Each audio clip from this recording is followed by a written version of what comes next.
Hello dear students, once again welcome back to our channel Gyan lab. So आज हम start करने वाले हैं आपके चैप्टर नंबर 6 का next topic and that is transport of food. ये टॉपिक खत्म करने के बाद अपने और दो टॉपिक्स बचेंगे जो इसी मंथ में हम कंप्लीट करेंगे ताकि इस मंथ में आपका चैप्टर नंबर 6 कंप्लीट हो जाए।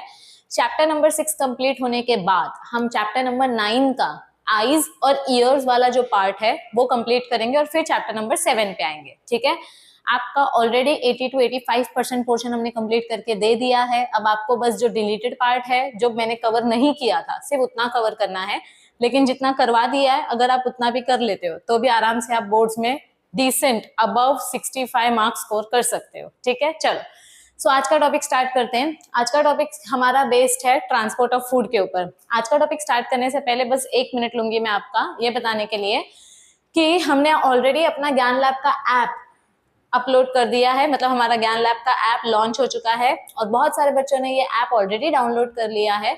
इस ऐप में फ्री प्लस पेड दोनों बेनिफिट्स अवेलेबल हैं। आपको फ्री मटेरियल में MSTCET 2021 के PCM और PCB के शिफ्ट वाइज MCQs प्रोवाइड किए गए हैं, तो आप वो डाउनलोड कर सकते हैं विद सोल्यूशन।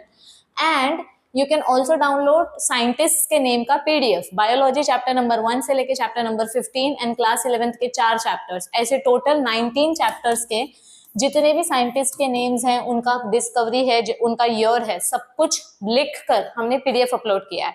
तो आप वो PDF ले सकते हैं। आपको बस ऐप डाउनलोड करना है प्ले स्टोर पे जाके और फ्री मटेरियल का फायदा उठाना है।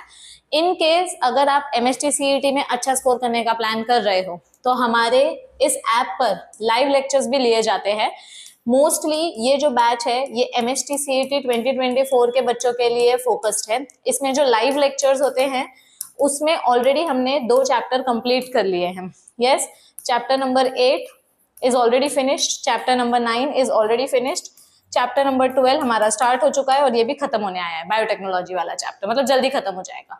सो ऐसे हम हेवी वेटेज चैप्टर्स ले रहे हैं अपने इस पर्टिकुलर कोर्स में। इसमें जो हमारे लाइव लेक्चर्स होते हैं वो मोस्टली मॉर्निंग के टाइम पे होते हैं और फिर जिन बच्चों को कॉलेज वगैरह रहता है तो वो बाद में इसका रिकॉर्डेड सेशन देख लेते हैं, उसमें कोई प्रॉब्लम नहीं होती है। ये जो चैप्टर्स हम कराते हैं इन चैप्टर्स को हम डिटेल में पढ़ाते हैं, प्लस हम इसका MCQ भी प्रैक्टिस करते हैं, प्लस इसका हम DPP भी प्रोवाइड करते हैं और प्लस उसका लाइव सोल्यूशन भी दिया जाता है। तो अगर आप इतना सब कुछ लेना चाहते हो, इतना सारी चीजें आपको चाहिए, तो आप हमें डेफिनेटली ज्वाइन कर सकते हो MSTCET के लाइव बैच में। आपको बस ऐप डाउनलोड करना है और कोर्स के लिए एनरोल करना है। ठीक है, और अगर आप नहीं भी डाउनलोड करते, मतलब आप बैच ज्वाइन नहीं भी करते तो भी कोई प्रॉब्लम नहीं है। यूट्यूब पे भी ऑलरेडी सब कंटेंट हमने अवेलेबल करके दिया है। अगर आप शिद्दत से प्रॉपर प्लानिंग से यूट्यूब फॉलो करते हो तो भी you can easily score 99+ percentile in your MSTCET। ये सिर्फ उन बच्चों के लिए है, ये जो लाइव बैच है ये उन बच्चों के लिए है जिनको खुद का प्लान बनाने में डिफिकल्टी होती है, जिनको एक फॉर्मेट फॉलो करने में डिफिकल्टी होती है, जिनको कंटिन्यू गाइडेंस की जरूरत होती है, उनके लिए ये लाइव बैच लॉन्च किया गया है। जो बच्चे खुद से डिसिप्लिन होते हैं उनके लिए कोई कंटिन्यू गाइडेंस की जरूरत नहीं है, उनको एक बार का मोटिवेशन बहुत होता है। तो इट्स अप टू यू, आपको continuous guidance, continuous live lectures चाहिए तो you can join this batch, otherwise you can just download the app, take the benefit of this free material and keep studying however you are doing. ठीक है, चलो आपकी पढ़ाई होने से मतलब है, कैसे भी हो। चलो आज मैं चश्मा भूल गई हूँ। ठीक है, लेट्स कंटिन्यू। हाँ, तो हमारा आज का टॉपिक क्या है, ट्रांसपोर्ट ऑफ फूड। अभी इसमें इंट्रोडक्शन में क्या दिया है, देखो प्लांट में 2 वास्कुलर बंडल्स होते हैं। हमारे प्लांट में 2 वेसल्स होती हैं, एक होती है जाइलम वेसल, दूसरा मार्कर लेती हूँ। हाँ, एक होती है जाइलम वेसल और एक होती है फ्लोएम वेसल। फ्लोएम का प्रोनाउंसिएशन फ से सुनाई देता है, इसीलिए हम इसको बोलते हैं फूड। ऐसे आप याद रख सकते हो क्योंकि फूड का प्रोनाउंसिएशन भी फ से सुनाई देता है। हमेशा ना बायोलॉजी में लॉजिकल ट्रिक्स होंगे इसकी कोई गारंटी नहीं होती है, कभी कभी बिना लॉजिक के भी कुछ ट्रिक्स हमेशा याद रह जाती है। तो प्लांट्स में जो 2 वास्क्युलर बंडल्स होते हैं, वास्क्युलर बंडल्स म्हणजे काय, जे 2 वेसल्स असतात, तसे तर प्लांट्स मध्ये खूप वेसल्स असतात, पण जे 2 मेन वेसल्स असतात जाइलम आणि फ्लोएम, उसमें से जो आपका जाइलम है ये वाटर ट्रांसपोर्टेशन का काम करता है और जो फ्लोएम है ये फूड ट्रांसपोर्टेशन का काम करता है। अभी मोस्ट ऑफ द टाइम बच्चों को याद ही नहीं रहता की जाइलम क्या करता है, फ्लोएम क्या करता है, फंक्शनच लक्षात राहत नाही। त्यासाठी मी सांगते की फ्लोएमचं प्रोनाउन्सिएशन फ वरून असतं आणि फूडचं प्रोनाउन्सिएशन पण फ वरून असतं, तर हे लक्षात ठेवायला जास्त कठीण नाही पडत, ये याद रखने में ज्यादा प्रॉब्लम नहीं होनी चाहिए, ज्यादा डिफिकल्टी नहीं आनी चाहिए, ठीक है। चलो सो देखते हैं इंट्रोडक्शन में क्या दिया है कि आपका ये जो खाना है ये कहाँ बनता है और कहाँ से कैसे ट्रांसपोर्ट होता है। अब एक बेसिक सी चीज हमको पता है कि प्लांट में वाटर कहाँ एब्जॉर्ब होता है, रूट्स में। मेजरली वाटर कहाँ एब्जॉर्ब होता है, रूट हेयर में। और फूड कहाँ पे प्रोड्यूस होता है, फूड सिंथेसिस कहाँ पे होता है, फोटोसिंथेसिस के वजह से होता है। और फोटोसिंथेसिस किधर पे होती है बच्चों, फोटोसिंथेसिस होती है लीफ में, जहां क्लोरोप्लास्ट प्रेजेंट होता है। तो आपका फूड का सोर्स कहां पर है, लीफ, और पानी का सोर्स कहां पर है, रूट हेयर। ठीक है, इतना बेसिक रिवीजन हो गया। चलो अब आगे देखते हैं, अब थोड़ा थ्योरी पढ़ते हैं, ठीक है। All plant parts require continuous supply of food for nutrition and development। अभी ये तो सब लोग एक्सेप्ट करेंगे, प्रॉपर ग्रोथ के लिए, प्रॉपर डेवलपमेंट के लिए हमको ऑब्वियसली फूड की जरूरत पड़ती है। इन हायर प्लांट्स मतलब जिसमें फ्लावर, फ्रूट सब कुछ रहता है, लीव्स सब कुछ रहता है, developed plants, there is a great differentiation and division of labour. म्हणजे काय, छोटा प्लांट रहेगा ना तो उसमें पानी और खाना सब कुछ एक ही वेसल से हो जाता है, लेकिन अगर बड़ा प्लांट है, डेवलप्ड प्लांट है, तो उनमें पानी का अरेंजमेंट, खाने का अरेंजमेंट सब आपस में डिवाइडेड रहता है। तू ये काम कर, तू ये काम कर, तू ये काम कर, तू ये काम कर, ऐसे सब कुछ डिवाइडेड रहता है, ठीक है। Chloroplast are confined to green cells of leaves where food is synthesised. तो देखो इधर क्या बोला गया है, chloroplast are confined to green cells. Chloroplast सिर्फ किधर मिलते हैं हमको, कन्फाइंड मतलब किधर, क्या होता है, confined means found in. Chloroplast हमेशा किधर मिलते हैं हमको, ग्रीन सेल्स में। Chloroplast are confined to green cells of leaves where food is synthesised. तो क्लोरोप्लास्ट हमेशा ग्रीन सेल्स में होते हैं जहां पे आपका खाना बनता है। सिंथेसाइज्ड म्हणजे formed. The non green parts, plant का कौन सा पार्ट नॉन ग्रीन होता है, कोणते पार्ट्स ग्रीन कलरचे नसतात, फ्लावर ग्रीन कलरचं नसतं, रूट ग्रीन कलरचं नसतं, ठीक है। So the non green parts like root and stem. अभी आप बोलोगे मैम तुलसी प्लांट का स्टेम तो ग्रीन कलर का रहता है, धनिया का स्टेम तो ग्रीन कलर का रहता है, बराबर है। पर हम किसकी बात कर रहे हैं, हम हायर प्लांट्स की बात कर रहे हैं ना, बड़े प्लांट्स की। जब आपका पौधा पेड़ बन जाता है, मैंगो ट्री, अपन मैंगो प्लांट नहीं बोलते ना, मैंगो प्लांट मतलब पौधा, मैंगो ट्री मतलब बड़ा हो जाता है।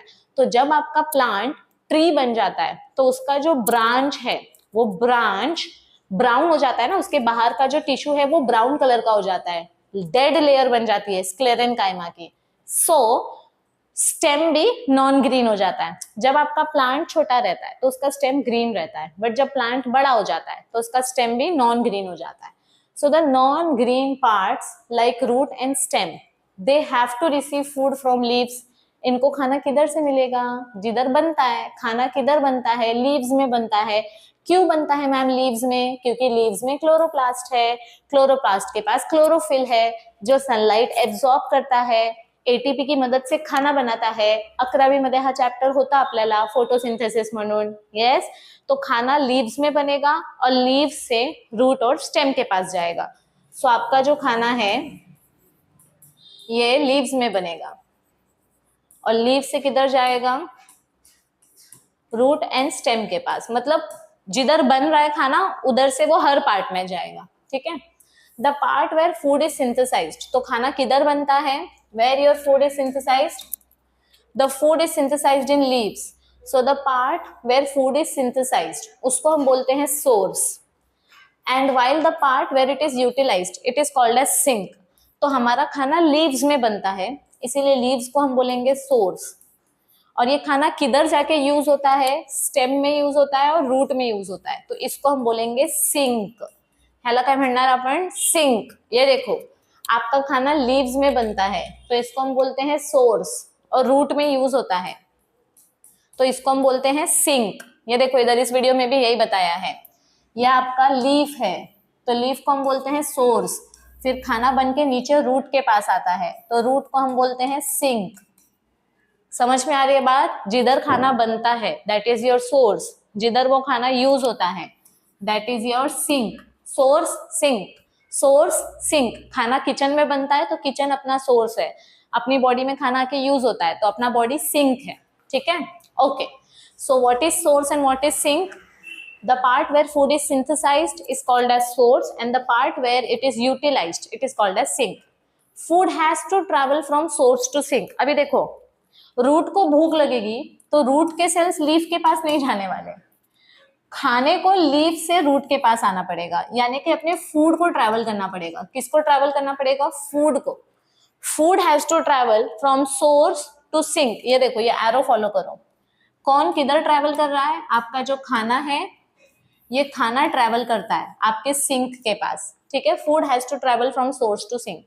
This movement of food from one part to the other part is called translocation of food. तर जेव्हा आपलं जेवण आपल्या लीफ मधून प्लांट्सच्या दुसऱ्या पार्ट्स मध्ये ट्रॅव्हल करतो, इसको हम बोलते हैं ट्रांसलोकेशन ऑफ फूड. ध्यान से देखो इधर पे, खाना आपके लीफ में बनता है और लीफ से नीचे भी जाता है और ऊपर भी जाता है. देखो, ऊपर भी गया, नीचे भी आया. तो खाना दोनों डायरेक्शन में ट्रैवल करता है, इसीलिए इसको बोलते हैं बाय डायरेक्शनल ट्रांसलोकेशन. ठीक है, चलो आगे बढ़े. Path of translocation. अभी खाना कैसे ट्रैवल करता है? हमारे जैसा नहीं है ना, मुंह में डाला तो सीधा ईसोफेगस में गया, फिर स्टमक में गया, फिर स्मॉल इंटेस्टाइन. ऐसा नहीं है. इधर पे कैसे ट्रांसपोर्ट होता है? Food is to be translocated to longer distances in higher plants. अभी अगर बड़े बड़े प्लांट्स की बात करेंगे तो बड़े बड़े प्लांट्स में लीफ कितना ऊपर रहता है और स्टेम और रूट कितना नीचे रहता है. तो इतना लंबा डिस्टेंस अगर ट्रैवल करने का है तो उसका मेथड बहुत कॉम्प्लेक्स रहेगा. Hence plants must have adequate channels for the transport of food. Adequate channel म्हणजे काय असतं? Adequate route. हा वाला रूट, हा प्लांट वाला रूट नाही, इसको राउट बोलते हैं. राउट म्हणजे रस्ता. आपल्याला जर फूड लीफ पासून रूट पर्यंत पोहोचवायचं असेल तर तेवढे रस्ते असले पाहिजे ना. अभी समझो आप रत्नागिरी से आम मंगाते हो, रत्नागिरी से मुंबई में आपने आम भेजा है, ठीक है, कि हम अंजलि मैम के लिए आम भेजेंगे. तो अगर रोडवेज बंद हो गया तो अपने पास रेलवे का ऑप्शन है, अपने पास एयरवे का ऑप्शन है, अपने पास वाटरवेज का ऑप्शन हो सकता है. तो इसको बोलते हैं चैनल्स या राउट. मतलब आपको अपना प्रोडक्ट डिलीवरी देने का है तो एक रास्ता बंद हो गया तो दूसरा रास्ता, दूसरा रास्ता बंद हो गया तो तीसरा रास्ता, ऐसे बहुत सारे ऑप्शंस खुले रहने चाहिए. तो वैसे इधर पे भी बोला है कि अगर आपको खाना ट्रांसपोर्ट करना है तो आपके पास मल्टीपल ऑप्शंस रहना चाहिए. एडिक्वेट म्हणजे वेरी मच या फिर many ways for transport of food. खूप सारे रस्ते असले पाहिजे. sieve tube and vessels are structurally ideally suited for longitudinal translocation. sieve tubes आणि vessels काय असतात? इथे बघा, ये आपका sieve tube है, ये आपका फ्लोएम सेल है, ये आपका क्या है? फ्लोएम. ये आपका sieve tube है, इधर से आपका फूड आएगा. ठीक है, this is your sieve tube and ह्याला आपण वेसल म्हणतो. थांबा, तुम्हाला एक डायग्राम दाखवते मी. Look here, this is your sieve tube. See, this is your sieve tube. हे sieve tubes आहेत आणि हे sieve tube मध्ये ही जी स्ट्रॉ टाइप स्ट्रक्चर आहे ना, this is your vessel. Phloem vessel, ह्याला आपण काय म्हणतो? फ्लोएमची वेसल. आणि ऐसे ही हमने लास्ट टाइम जाइलम का भी स्ट्रक्चर देखा था. इफ यू रिमेम्बर, तो लास्ट टाइम हमने जाइलम का भी स्ट्रक्चर ऐसा ही देखा था. ये देखो, ये आपका जाइलम है, ये जाइलम का वेसल्स है, दिस. और वेसल के थ्रू हमने क्या देखा था? कि वाटर ट्रांसपोर्ट होता है. याद है की नाही? This is your vessel. ये देखो वेसल. तर जाइलम मध्ये जी वेसल असते तशीच फ्लोएम मध्ये पण वेसल असते. क्या बोलने की कोशिश की जा रही है यहाँ पे कि जाइलम में जैसा वेसल रहता है वैसे फ्लोएम में भी वेसल रहता है. फ्लोएम की वेसल को सीव ट्यूब बोलते हैं. फ्लोएम की वेसल को क्या बोलते हैं? Sieve tube. तो इधर क्या दिया है? इधर पे क्या दिया है? The sieve tube and the vessels. ये फ्लोएम का स्ट्रक्चर है, ये जाइलम का वेसल है. दोनों सेम दिखता है. जाइलम का वेसल क्या करता है? वाटर ट्रांसपोर्ट करता है. फ्लोएम का वेसल क्या करता है? फूड ट्रांसपोर्ट करता है. बट दोघे दिसायला एकदम सेम है. ठीक है, दिसायला एकदम सेम है. The ringing experiment, structure and distribution of phloem, chemical analysis of phloem sap म्हणजे phloem food, and use of isotope carbon-14 clearly point out that the phloem tissue is primarily responsible for flow of food in longitudinal downward direction. अभी इस paragraph का मतलब क्या है? सबसे पहली बात तो रिंगिंग एक्सपेरिमेंट क्या था? What is our ringing experiment? इधर पे देखो, रिंगिंग एक्सपेरिमेंट में क्या देखा गया था, removing a ring of bark from a woody branch. ये देखो, ये आपका एक प्लांट है, इस प्लांट में से हमने बाहर बाहर का थोड़ा सा लकड़ी का रिंग निकाल दिया, मतलब ऐसे लकड़ी को गोल गोल शेप में कट करके निकाल दिया, ठीक है। और उस टिश्यू में क्या था, आपका फ्लोएम रीजन था।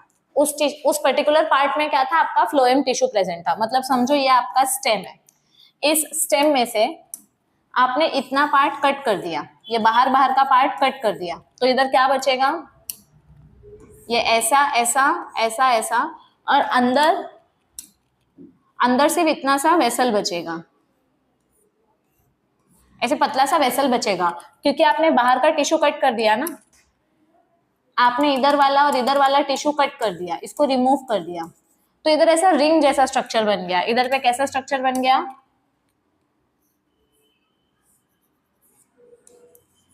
इधर पे ऐसा रिंग जैसा स्ट्रक्चर बन गया। अब ये रिंग जैसा स्ट्रक्चर हमको क्या बता रहा है, ये रिंग जैसा स्ट्रक्चर हमको क्या बता रहा है, swelling will be observed in the region above the ring. इसके ऊपर अपने को इधर पे ऐसा स्वेलिंग देखने को मिलेगा, ऐसा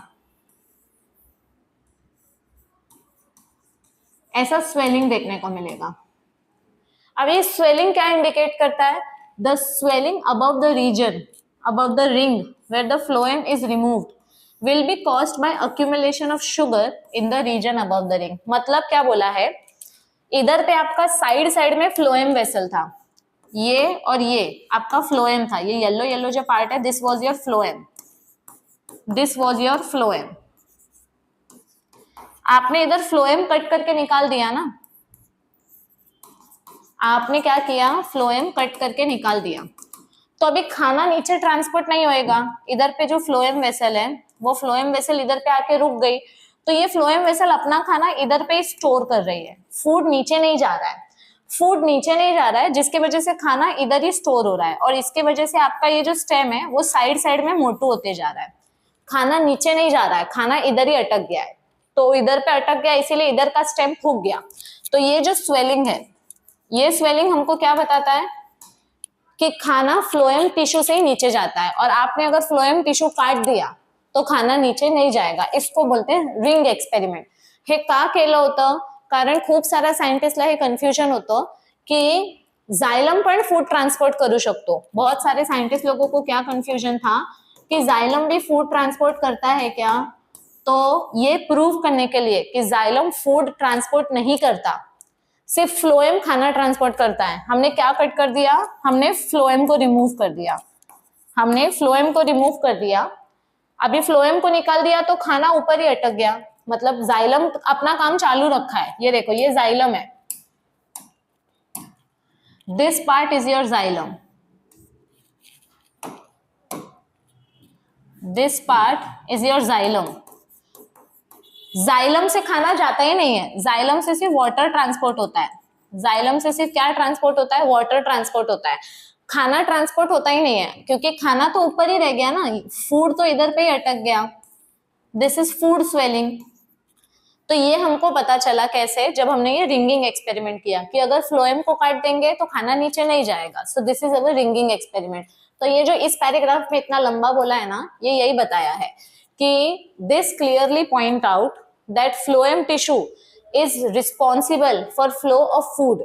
कौन खाना नीचे लेके जाता है, फ्लोएम टिश्यू, इन लॉन्जिट्यूडनल डायरेक्शन। लॉन्जिट्यूडनल म्हणजे सरळ सरळ, straight direction. The horizontal translocation occurs from phloem to pith or phloem to cortex via medullary rays in the stem। ह्याचा अर्थ काय है कि आपका ये जो फ्लोएम टिश्यू है, ये फ्लोएम टिश्यू सिर्फ नीचे नीचे नहीं लेके जाता है खाना, ये साइड साइड में भी देता है। ये देखो, ये आपका फ्लोएम है, तो फ्लोएम से खाना पिथ तक भी जाता है, फ्लोएम से खाना कॉर्टेक्स तक भी जाता है। तो ये डाउनवर्ड डायरेक्शन में भी खाना देता है, साइड में भी खाना देता है, और ऊपर भी खाना देता है। तो फ्लोएम इज बेसिकली, आप बोल सकते हो ये बाय डायरेक्शनल है, या इसको आप मल्टी डायरेक्शनल भी बोल सकते हो, आप इसको मल्टी डायरेक्शनल भी बोल सकते हो, क्योंकि ये खाना नीचे भी दे रहा है और थोड़ा थोड़ा खाना साइड साइड में भी जाता है। ठीक है, so sometimes it helps in lateral translocation also. Lateral translocation भी करता है, वर्टिकल भी करता है। ठीक है, food is always translocated in the form of sucrose. Leaf में खाना कैसे बनता है, ग्लूकोज या सुक्रोज के फॉर्म में। तो ये सीईटी क्वेश्चन है, this is your CET question. खाना कौन से फॉर्म में ट्रांसपोर्ट होता है, सुक्रोज के फॉर्म में, and always along the concentration gradient from source to sink. म्हणजे कधी उलटा ट्रांसपोर्टेशन होत नाही। यहाँ पे आपका लीफ है, यहाँ पे आपका रूट है, तो फूड हमेशा कैसे ट्रांसपोर्ट होएगा, ऊपर से नीचे या ऊपर से ऊपर, नीचे से ऊपर कभी नहीं जाएगा। हमेशा लीफ से खाना निकलेगा, रूट से खाना कभी नहीं आएगा। So it is always transported from source to sink. कधी पण सिंक टू सोर्स नाही होणार, एवढं लक्षात ठेवा। सीईटी मध्ये क्वेश्चन कन्फ्यूज करण्यासाठी उलटून पण देतात। The transport of food occurs in vertical and lateral direction. तो ये खाना ऊपर नीचे भी जाता है और साइड साइड में भी जाता है, लेटरल डायरेक्शन में भी होता है। वर्टिकल ट्रांसलोकेशन, वर्टिकल ट्रांसलोकेशन में क्या होता है, food is translocated in downward direction from leaves to root. It also occurs in upward direction during germination of seed. मतलब ये देखो, this is your downward direction, this is your upward direction. तो खाना दोनों डायरेक्शन में travel करता है, ऊपर भी जाता है नीचे भी जाता है, क्योंकि सिंपल सवाल है ना बेटा। ये आपका ट्री है, इधर पे आपके लीव्स हैं, this is your tree, this is your leaves, ठीक है। अभी इसके ब्रांचेस तो आगे आगे भी रहते रहेंगे ना। तो इधर पे जो खाना बन रहा है, ये खाना नीचे भी जाएगा और यही खाना ऊपर भी जाएगा, क्योंकि ऊपर ऊपर के लीव्स को भी खाना मिलना चाहिए ना। मतलब ऊपर ऊपर के स्टेम को, ऊपर ऊपर के स्टेम के टिप्स को भी खाना मिलना चाहिए ना। कभी कभी इधर पे भी आपका ऐसा ब्रांच आ जाता है, तो ये ब्रांच तक खाना कैसे आएगा, आपका जो लीफ है, ये लीफ अपना खाना ऊपर की तरफ ट्रैवल करता है। सो खाना नीचे भी जाता है, ऊपर भी जाता है, दोनों डायरेक्शन में ट्रैवल होता है, और साइड साइड में भी जाता है। इसीलिए मैंने इधर क्या लिखा है, bidirectional and multidirectional, ठीक है। ओके,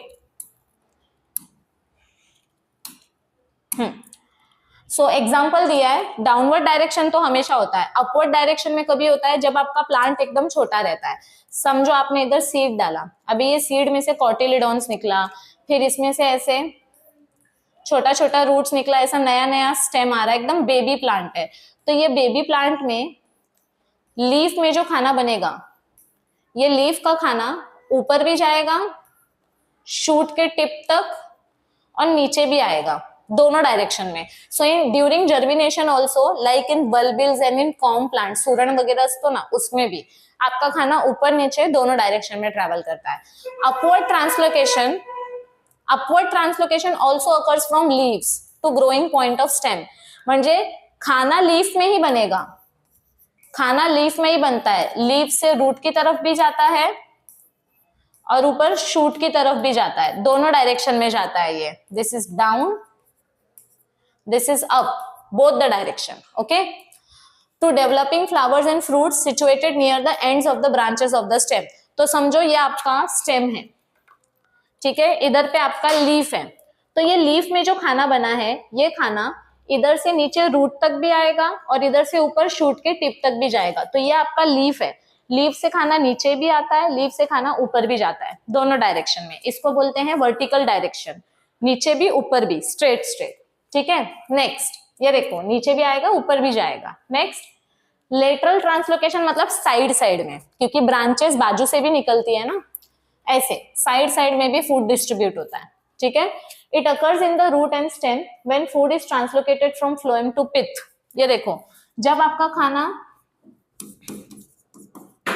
फ्लोएम से पिथ जाता है तो इसको बोलते हैं रेडियल ट्रांसलोकेशन, साइड में गया, ऐसे रेडियस साइड में आया।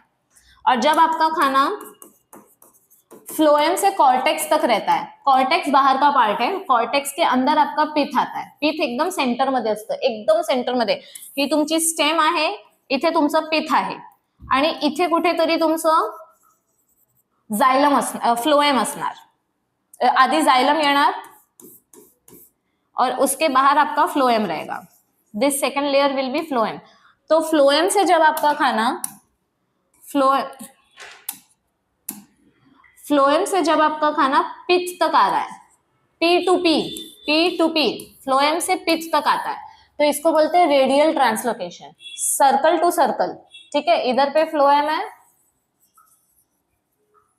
इधर पे पिथ है, तो फ्लोएम से पिथ तक आया तो circle to circle radial translocation. और अगर फ्लोएम से कॉर्टेक्स आया, कॉर्टेक्स बहुत बाहर है, समझो ये कॉर्टेक्स है, तो फ्लोएम से अगर कॉर्टेक्स के पास गया मतलब बाहर की तरफ गया तो दैट इज टेंजेंशियल। ऐसे साइड में ही है ना, ये कॉर्टेक्स लेयर इसके साइड में ही रहता है। अपन ने ज्योमेट्री में पढ़ा है ना, सर्कल के बाजू से जो लाइन जाती है इसको टेंजेंट बोलते हैं, पढ़ा है कि नहीं पढ़ा है? तो ये आपका फ्लोएम है और फ्लोएम से बाजू में ही जा रहा है खाना, ये बाजू में कॉर्टेक्स है, दिस इज योर कॉर्टेक्स। तो जब ऐसा होता है फ्लोएम से कॉर्टेक्स के पास तो इसको टेंजेंशियल ट्रान्सलोकेशन बोलते हैं। क्या बोलते हैं इसको? टेंजेंशियल। जेव्हा आतमध्ये सेंटर मध्ये येणार पिथ मध्ये उसको बोलेंगे रेडियल, और जब बाहर साइड साइड में जाएगा उसको बोलेंगे टेंजेंशियल। मतलब बेसिकली बोलने का मतलब क्या है कि फ्लोएम की वजह से पूरे प्लांट को खाना मिलता है, अगर फ्लोएम नहीं रहेगा तो प्लांट को खाना नहीं मिलेगा। The transport of food through phloem is by directional.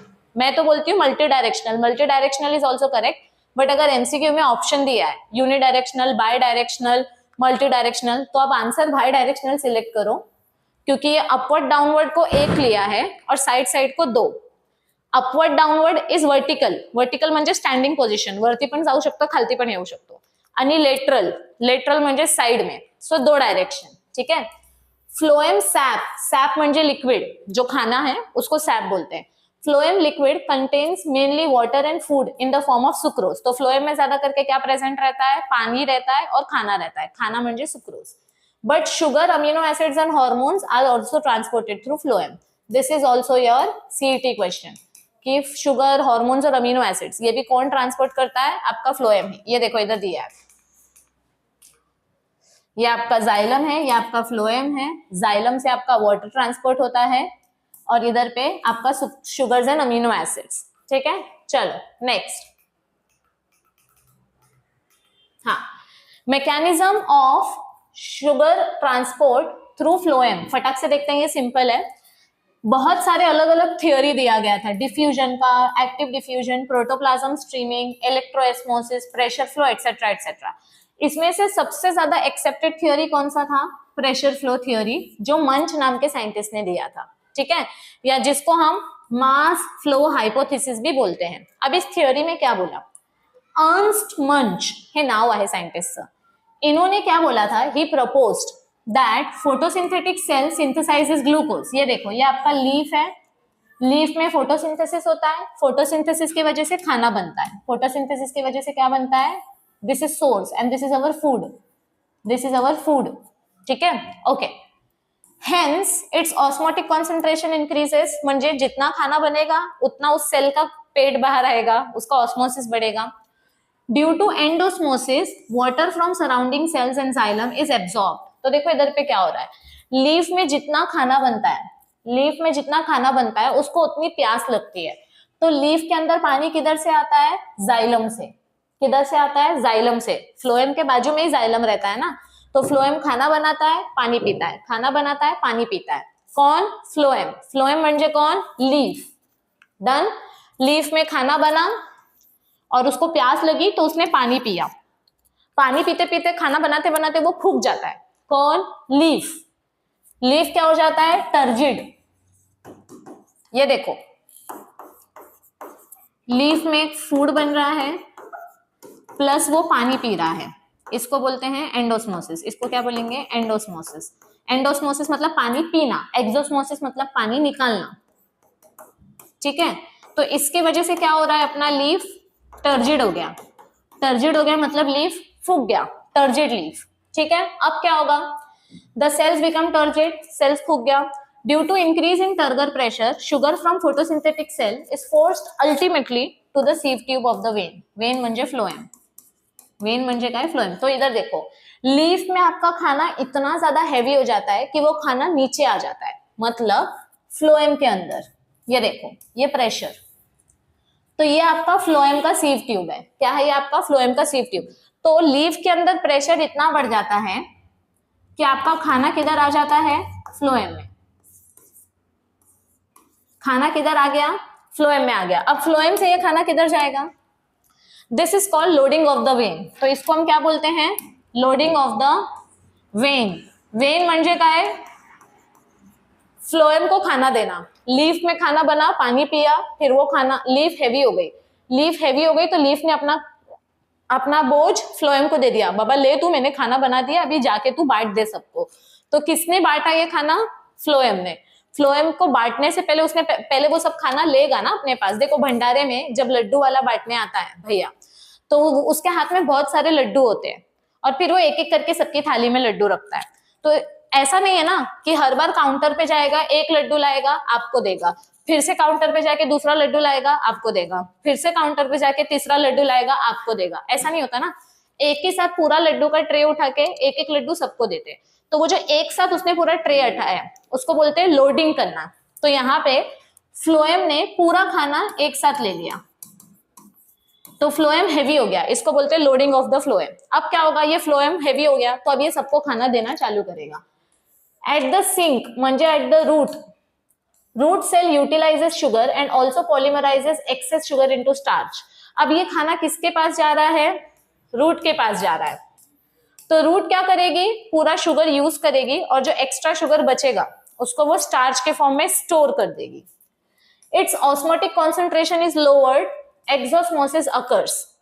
तो अब इधर पे क्या हो रहा है, water in the root cell is lost to surrounding cells. इधर पे देखो फ्लोएम ने अपना खाना दे दिया, किसको दे दिया? रूट सेल को। फ्लोएम ने अपना खाना किसको दे दिया? रूट सेल को। तो जब रूट सेल खाना खाता है, रूट सेल खाना खाएगा तो पानी छोड़ेगा। देखो रूट सेल अपने अंदर एक ही चीज रख सकता है, या तो खाना या तो पानी।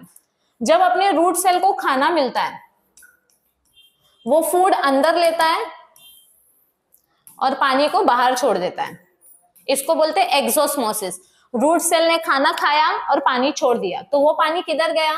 जाइलम में। सो एक्सोस्मोसिस हुआ। क्या हुआ इधर पे? एक्सोस्मोसिस। रूट सेल ने खाना खाया और पानी छोड़ दिया। Water in the root cell is lost, thereby decreasing the turgidity of the cell. तो अभी रूट सेल पचक गया, correct. Turgor pressure is lowered, hence a turgor pressure is developed from sieve tube in the leaf to the root cell. क्या बोला इधर पे? Turgor pressure is lowered. किसका turgor pressure low हो गया? रूट सेल का। तो अब रूट सेल को और खाना चाहिए, so a turgor pressure is developed from sieve tube in the leaf to the root cell. Root cell के पास पहले से जो शुगर था उसने वो यूज किया और पानी दे दिया। अब रूट सेल ने जब अपना पानी दे दिया तो रूट सेल को प्यास लगेगी कि अरे मेरा पानी तो मैंने दे दिया, अब मुझे प्यास लगी है, मुझे भूख लगी है। तो अब रूट सेल को और भूख लगती है, तो अब वो किससे खाना मांगता है? फ्लोएम से खाना मांगता है कि चल चल ला खाना दे, मुझे भूख लगी है क्योंकि मैंने अपना पानी दे दिया। सो कॉन्सिक्वेंटली खाना किधर से आता है? Food is translocated along the concentration gradient passively. तो अभी आपका फ्लोएम वेसल ये आपके रूट सेल को खाना दे देगा। कैसा है पता है? रूट सेल का काम है वाटर एब्जॉर्ब करना, लेकिन उसके पास खाना भी रहता है ना, तो रूट सेल या तो पानी रखेगा या तो खाना रखेगा, दोनों चीजें एक साथ नहीं रखता। जब रूट सेल को खाना मिलता है तो वो पानी निकाल देता है, पानी निकाल देता है तो उसको और भूख लगती है तो वो और खाना खाता है। तो रूट सेल को और खाना किधर से मिलता है? फ्लोएम से। किधर से मिलता है बच्चों? फ्लोएम से। इधर तक क्लियर है सबको? ओके, तो रूट सेल को खाना मिला फ्लोएम से, इसको बोलते हैं वेन का अनलोडिंग। मतलब फ्लोएम के ऊपर जो प्रेशर था, आप जब भंडारे में खाना बांटते हो तो वो चावल वाले अंकल ऐसे चावल लेके खड़े रहते हैं ना कि आपको और चाहिए क्या, और चाहिए क्या, तो आप बोलते हो 1 मिनट, आप अपना पूरा थाली साफ करते हो फिर और लेते हो। तो आप जब थाली साफ करने के बाद और लेते हो, आपने लिया खाना तो अंकल का प्लेट खाली होगा ना, आप खाना लोगे नहीं तो अंकल का प्लेट वैसा ही भरा रहेगा, जो लोडेड प्लेट था वो वैसे ही भरा रहेगा। तो ये प्लेट को अनलोड करने के लिए आपके प्लेट में खाना डाला जाता है। तो आप रूट सेल हो और मैं फ्लोएम हूँ, मेरे पास बहुत सारा खाना है तो मैंने आपको दे दिया कि तेरे को भूख लगी है तो तू खा बेटा, पेट भर के खा। This is called unloading of the phloem. तो यहाँ पे अनलोडिंग हो गई। किधर हुई है अनलोडिंग? रूट में जाके। So at the sink and sugar is used and excess water exudes into the xylem. Exudes मतलब रिलीज्ड। तो रूट ने खाना खाया और पानी छोड़ दिया, अब ये पानी वापस से किधर गया? जाइलम के पास। जाइलम से वापस किधर जाएगा? लीफ के पास, और ऐसा चलते रहता है। बट इसका ना एक ड्रॉबैक था। इसका एक ड्रॉबैक क्या था? The main objection to this theory is that this mechanism does not explain bi-directional transport of food. इसमें सिर्फ इतना बताया है कि खाना लीफ से रूट की तरफ आ रहा है। लीफ से ऊपर कैसे जाएगा खाना, लीफ से साइड साइड में कैसे जाएगा, वो नहीं बताया, सिर्फ इसमें एक ही डायरेक्शन बताया, तो this is wrong. Moreover according to this theory, according to Munch scientist, ये कैडबरी नहीं है, साइंटिस्ट है, pressure flow is purely a physical process. तो इसमें क्या बोला है कि इसमें कोई केमिकल रिएक्शन नहीं हो रहा है, कुछ एंजाइम्स नहीं हो रहे हैं, बल्कि ऐसा नहीं है, इसमें बहुत सारे केमिकल रिएक्शंस इन्वॉल्व होते हैं। सो इस थियोरी के थोड़े से ड्रॉबैक्स भी थे, ठीक है। चलो, आई होप आपको ये टॉपिक अच्छे से समझ में आया होगा। आपने अभी तक हमें अगर लाइफ बफरिंग पे फॉलो नहीं किया है तो फटाफट से लाइफ बफरिंग पे फॉलो करो। यहाँ पे हमारे काफी सारे ऐसे थोड़े थोड़े एंटरटेनिंग वीडियोस आते रहते हैं, मेरे डांस वीडियोस आते रहते हैं, so you can follow us on life buffering. आपको ये वीडियो अच्छी लगे तो प्लीज मेक श्योर कि आप इसको अपने ज्यादा से ज्यादा फ्रेंड्स के साथ शेयर करो। चैनल पे न्यू है तो चैनल को सब्सक्राइब करो ताकि आपको सारे नोटिफिकेशंस मिलते रहें।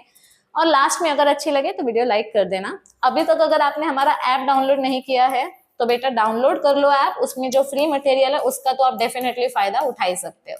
चलो मिलते हैं नेक्स्ट सेशन में। इस मंथ में ये चैप्टर फिनिश कर देंगे। नेक्स्ट चैप्टर 9th चैप्टर का आईज और ईयर्स वाला पार्ट लेंगे। Bye bye everybody, see you, all the best for your preparation. Thank you for watching this video.